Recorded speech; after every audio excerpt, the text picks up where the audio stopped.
The land was quiet in a way that was heavier than any noise could be. Smoke curled from the chimneys of houses abandoned in a hurry, leaving behind only the faint scent of charred wood and stale bread.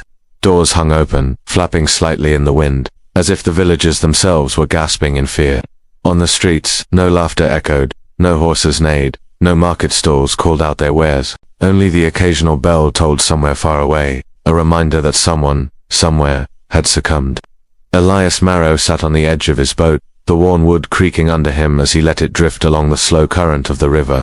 His hands rested on the rail, calloused and steady, though his eyes betrayed a careful, constant watch over the distant shore. Across the water, a child's doll floated among the debris, its button eyes staring skyward, helpless and forgotten. He reached out with a pole, nudging it aside, feeling the weight of the emptiness pressing in from every direction. He had seen this before. Towns left in panic, families torn apart by fear and disease. The plague moved faster than any messenger, creeping silently into homes and taking those it touched without distinction. It was not cruel in a way a human could understand. It was simply inevitable, and the living were left to wonder if survival was anything more than an accident of circumstance. Elias thought of his own home, the faces of those he had loved and lost. His sister's cough, the fever that had taken her, had been the first warning. Then neighbors, friends, even merchants he had met on trips down the river. They had vanished almost overnight, leaving behind only silence and smoke. The memory made his chest tighten, yet he did not cry. Tears were for those who had the luxury of hope. He had learned that water held a strange kind of mercy, a movement that carried him away from the decay, the sorrow, the endless waiting for someone to die. He had spent weeks navigating the waterways, avoiding towns completely. At first, he had feared the loneliness, the endless horizon of empty rivers, but he had learned to find comfort in it. The water did not judge, did not panic. It did not demand he care for others when doing so might kill him. Floating downstream, he could see the signs of life and death from a distance. The fires of isolation villages burning faintly, the silent streets lined with abandoned carts. Here he was free, though freedom had the taste of ash in his mouth. At dawn, mist rose from the river, thick and slow-moving, blurring the edges of the trees and hiding the remnants of the villages. Elias steered carefully, running his hands along the worn edge of the boat. In that moment, everything seemed suspended between two worlds, the deadly crowded land that refused to stop for grief or prayer, and the calm, fluid water that promised survival if he respected its boundaries. He had almost come to see the rivers as allies, ancient guardians, guiding him away from devastation. One morning, a small boat floated into view, half-sunk, its cargo spilling into the current. He recognized it immediately as belonging to a merchant from a town further upriver. Curiosity pulled him closer. He rowed quietly, careful not to disturb what remained of the fragile craft. Among the crates, he found letters, soaked and torn, but legible enough to read. One was from a mother to her son, urging him to hide from the sickness, to trust no one. Another detailed the last days of a husband caring for his wife, noting her final words, full of love and apology for failing him. Elias read silently, letting the words seep into him. Each letter carried the weight of lives ended too soon, of connections ripped apart. The water carried these stories gently, washing them downstream, leaving him to contemplate survival and the fragile threads that tied humans to one another. He folded the letters, placing them in a dry spot of his boat, as if preserving them might honor the lives they represented. By evening, the river widened, and he could see the faint lights of a larger town on the horizon. He paused, considering whether to approach. He had learned the hard way that even a glimpse of land could mean exposure, illness, and death. The towns were like open wounds, drawing him near with a memory of food, warmth, and human contact, only to threaten the fragile life he carried on the water. In the fading light, he realized something profound. For the first time in centuries, in this single cruel chapter of history, water was safer than land. He let the boat drift farther into the current, the sound of lapping water against the hull softening the edges of fear. In the gentle rocking, he found a kind of solace. The world on land could fall apart, houses crumble, families vanish, and bells toll endlessly for the dead butt on water. He could move, breathe, and witness life without being swallowed by it. Survival was lonely, yes, and bitter, but it was also a testament to quiet endurance. As night fell, stars reflected on the smooth surface of the river, twinkling faintly like eyes watching over him. He laid back in the boat, letting the gentle sway carry him toward the unknown, toward the next bend in the river that might lead to another quiet stretch, another floating sanctuary. Somewhere downstream, he knew, life continued in whatever small ways it could, and for now, That was enough. Please like, share and subscribe my channel. The river stretched endlessly, a silver ribbon under the early morning light, carrying Elias farther from the villages that had been emptied by disease. Mist clung to the surface like a whisper, hiding the occasional debris: a broken cart, a floating barrel, a child's shoe. He navigated carefully, pushing the pole into the water and letting the current guide him. The silence of the river was profound, yet it carried a subtle hum, the pulse of life that still lingered despite the devastation surrounding him. As he drifted, he passed a small dock where the remnants of a village lay half submerged. The wooden planks were warped, the buildings leaning like tired old men. A solitary dog wandered among the ruins, cautious and thin, sniffing at the empty crates and abandoned baskets. Elias watched it for a long moment, imagining the loneliness in its eyes mirrored his own. He tossed a piece of bread to it, and it hesitated before cautiously approaching, taking it in small bites. Small acts, he thought, were all that could anchor someone to the remnants of humanity. Further downstream, the river widened into a delta, its waters branching in quiet labyrinths. Here, Elias noticed a small cluster of boats anchored near reeds and small islands. Smoke curled faintly from one of them, thin and almost imperceptible, yet it was enough to tell him people were nearby. He slowed his boat, letting it drift gently, careful not to alert them too abruptly. From afar he could hear soft voices, muted conversations, the occasional laugh, careful and deliberate, like people testing whether joy could still exist in the shadow of the plague. Curiosity and cautious hope pulled him closer. On one boat he saw a woman, her hair pinned neatly, though strands had escaped and hung loosely around her face. She tended to a small fire, carefully boiling water in a tin pot. A boy, no older than 10, gathered reeds to reinforce the boat's edge. Their movements were calm but precise, honed by the necessity of survival. Elias realized that they, like him, had found a fragile rhythm in the chaos. He stayed hidden for a long time, observing. He remembered the letter he had found days ago, a mother imploring her son to trust no one, to hide from the sickness. And yet here were people who had chosen not to isolate completely, who had built a fragile community on the water itself. Their courage was quiet, humble, but it spoke louder than any alarm bell. He wanted to speak to them, to join them, but fear kept his voice silent. One wrong word, one careless gesture, and survival could slip away like water through fingers. As he continued to drift, he reflected on the moral dilemmas that had become constant companions in his journey. The desire to save, to help, to connect, clashed violently with the instinct to survive. He had seen too many die, had lost too many, to allow sentimentality to dictate his choices. Yet the sight of these floating survivors stirred something deep within him, a longing for connection he had denied himself for weeks. He wondered if water, which had carried him safely thus far, might also carry him to a semblance of hope. By mid-afternoon he decided to approach cautiously. He called out softly, testing the distance. The woman paused, her head turning toward the sound. The boy froze mid-step, eyes wide. There was a moment of tense silence, and then, slowly, recognition. They were wary, but they did not flee.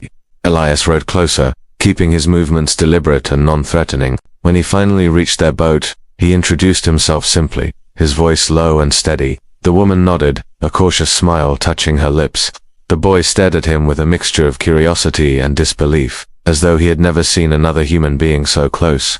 They exchanged stories quietly, voices measured, careful not to draw attention. Elias learned their names, their losses, and their daily routines. Each word carried weight. Each story, no matter how small, was a testament to resilience. They had built a fragile system, floating gardens in baskets, food rationed carefully, a network of signals to warn of approaching strangers or threats. Elias realized that life could persist in tiny, deliberate acts of courage. The water had not only preserved him, it had preserved them as well. As evening fell, Elias stayed on the outskirts of their floating sanctuary. Firelight reflected on the water, creating a shimmering halo that seemed to soothe the dark memories he carried. The sky deepened into shades of indigo and violet, stars appearing one by one.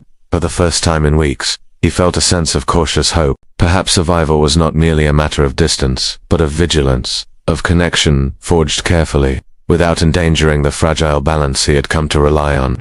That night, as the boat drifted in the gentle current, he thought of the land he had left behind, the empty streets, the smoke, the tolling bells. And yet here, amidst reeds and floating homes, life persisted, and in that persistence, he found a quiet comfort.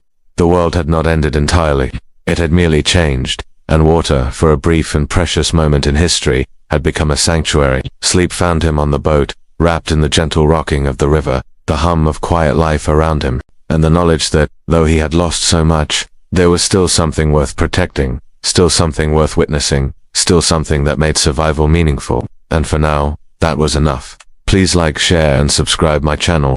The river widened further, opening into a quiet delta where the water moved slowly, cradling small islands covered in reeds and willows. Elias drifted into the labyrinth of channels, his boat gliding almost silently, guided by the gentle current. The mist clung to the surface like a veil, softening the edges of the world and making the distant shorelines seem like dreams rather than reality. For weeks he had moved cautiously, trusting the water more than the land, and now, as he approached a cluster of boats moored near an island, he sensed something different, a fragile, almost imperceptible warmth in the distance. On the largest boat he could see a woman carefully tending a small fire, her movements deliberate and calm, the smoke curling upward like a signal to the stars. Around her, a few others worked quietly, arranging baskets of food, securing the edges of their boats, and speaking in hushed tones. Even from a distance, Elias could feel the rhythm of their lives, a delicate harmony that survived despite the devastation everywhere else.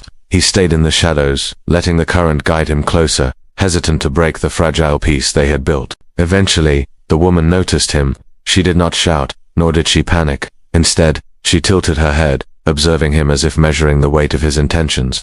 Elias called softly, introducing himself, and her cautious nod allowed him to row closer, each movement deliberate and careful. The boy who had been gathering reeds watched him with wide eyes, curiosity mingled with caution. He reminded Elias of the children he had lost, and a pang of sorrow cut through his chest, sharp yet quiet. The community welcomed him slowly, their interactions measured, their trust earned through small gestures. Elias shared the letters he had found floating along the river, each word a testament to the lives swept away by disease. The woman, whose name he learned was Mara, read them aloud softly, her voice trembling at times, carrying the weight of mourning and remembrance.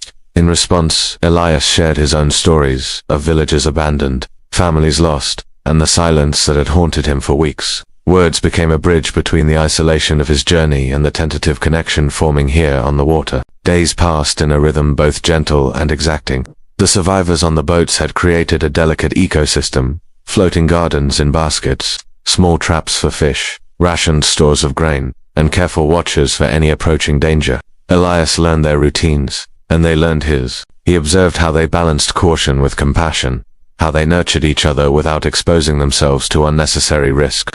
It was a delicate dance, a testament to human resilience in a world otherwise dominated by death and fear.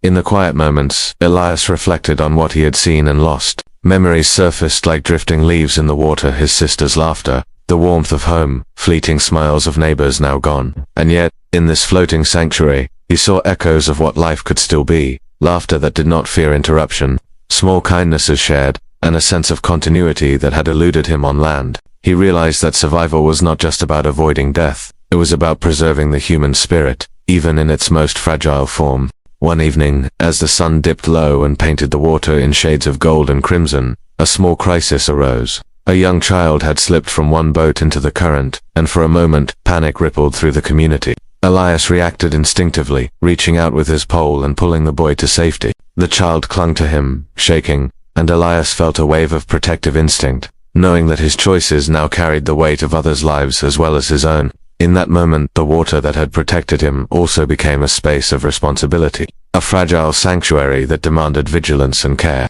That night, after the crisis had passed and calm returned, the firelight reflected on the water like trembling stars. Elias sat quietly, listening to the whispers of the river and the soft breathing of those around him.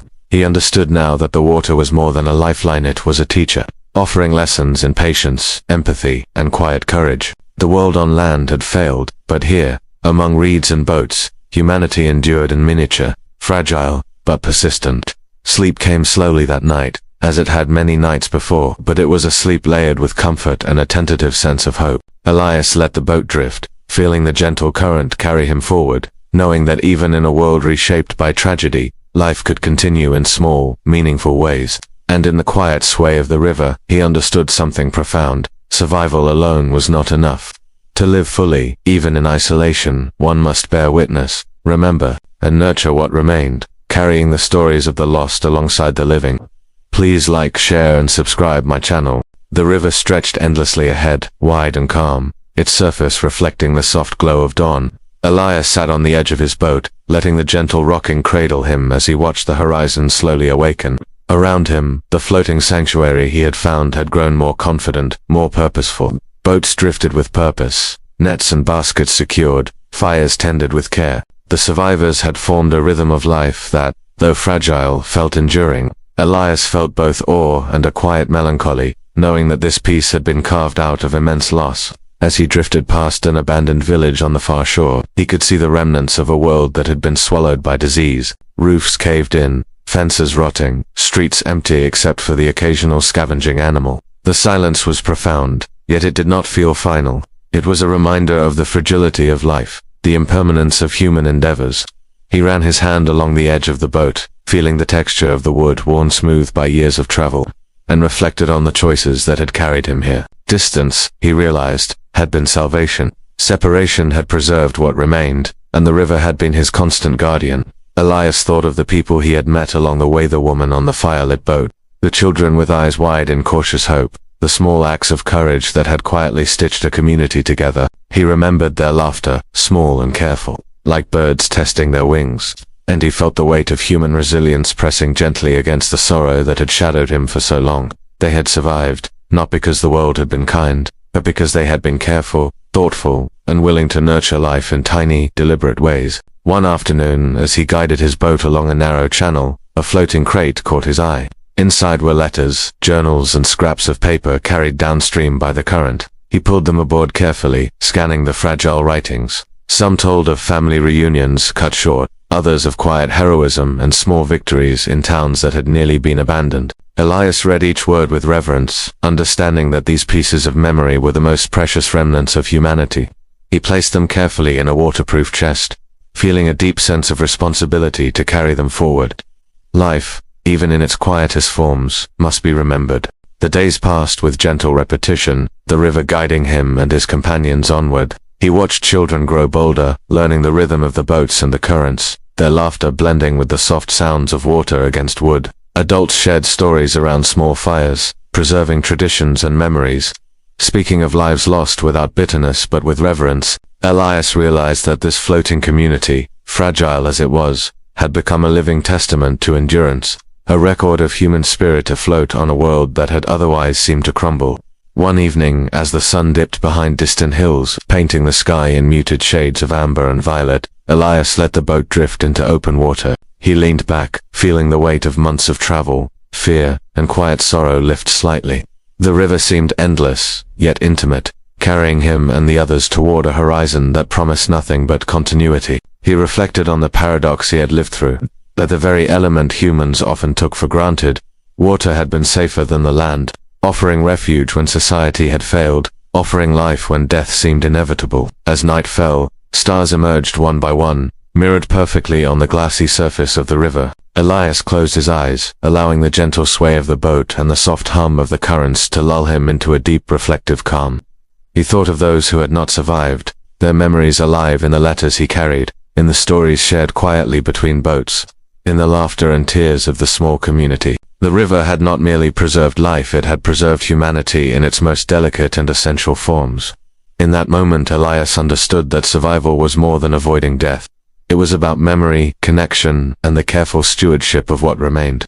The river had been his guardian, his teacher, and his witness. And though the world on land had been consumed by fear and disease, life persisted in small, deliberate, and beautiful ways. The floating boats drifted silently, carrying stories, memories, and hope, proof that even in the darkest times, humanity could endure. As sleep claimed him beneath a canopy of stars, Elias felt a quiet contentment. The river would continue to carry him forward, and with it, the stories of those who had passed, and those who remained. He understood now that history was not only written on land, in cities or monuments, but in currents, in the quiet acts of survival, in the gentle sway of boats on a river that had become sanctuary. And in that understanding, he found peace.